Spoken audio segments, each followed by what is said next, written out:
Vice President Biden. What he did testify to, which was left out, was that they wanted that Ukraine is doing bad things, place Hunter Biden on the board of Burisma to avoid this, at least tell the story. Again, had plenty of time to do this in an actual hearing, not here.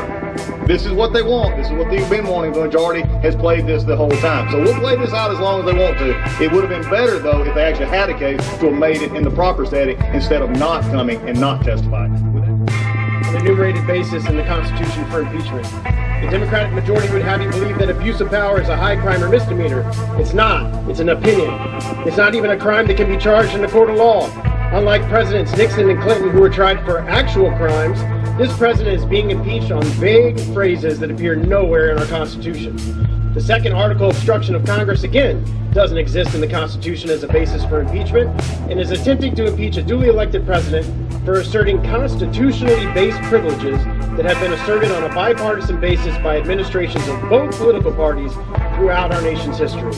This House is impeaching a president over a phone call to another world leader, a few lines in a phone transcript that have been completely and utterly misrepresented by the majority. The process that ensued was anything but open, transparent, bipartisan, or equitable, abandoning all past historical due process afforded the minority and the president. The Democrats ran a partisan investigation, refusing the rights of the minority, refusing the ability for the President's counsel to call witnesses, refusing to allow the President's counsel to cross-examine fact witnesses, and refusing a minority hearing day, just to name a few. The majority waves around a report drafted that the Democratic staff concocted as a matter of fact. When they needed backup for their approach, they paraded out liberal professors with animus against the president, who gave them license to abuse the president.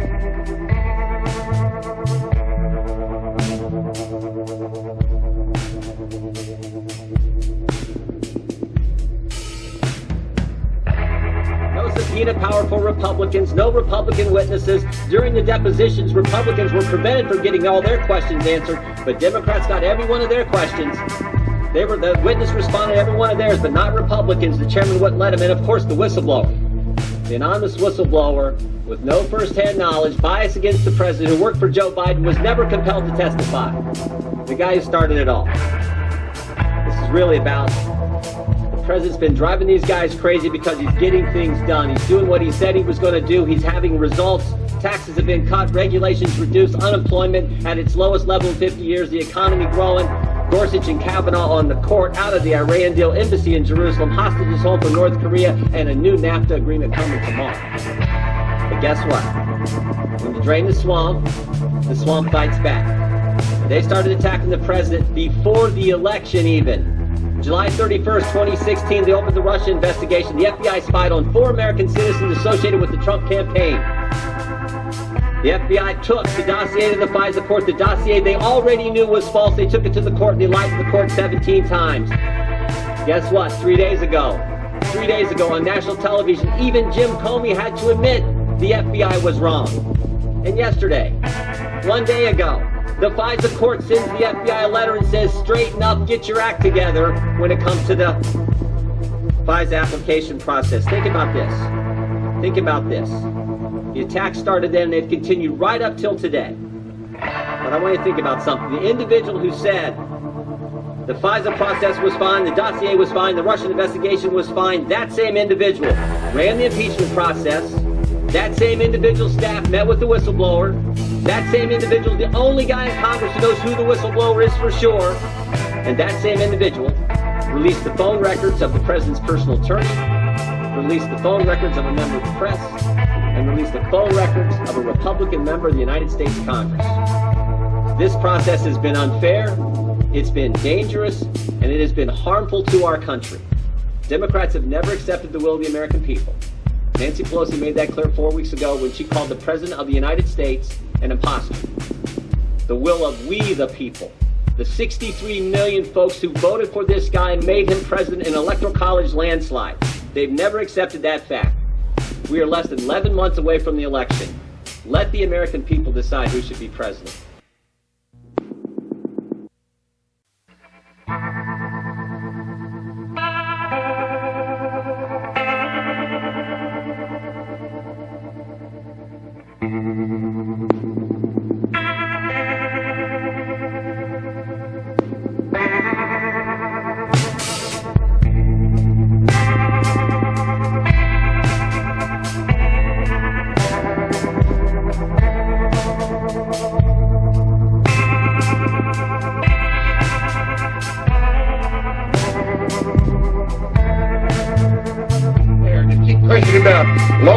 unemployment ever, lowest Hispanic unemployment ever, highest stock market ever, very lowest unemployment in years, and Reserve the balance of my time. I yield back. Reserves. Where's Nancy? Gentleman from Georgia. Madam Speaker, I yield 30 seconds to the gentleman from Nebraska, Mr. Fortenberry. Gentleman's recognized for 30 seconds. Thank you. California. Madam Speaker, we continue to reserve. Gentleman from Georgia. Who the hell wants it? You know, if you want a polling company, pick up the newspaper. The problem is the newspaper polls are more fake than the news they write. They write fake polls. It's true. They write fake polls. You call them suppression polls. You read them and you get depressed because it looks like you're doing badly. They do that. I think it's almost worse than what they write, and you can't get much worse than what they write.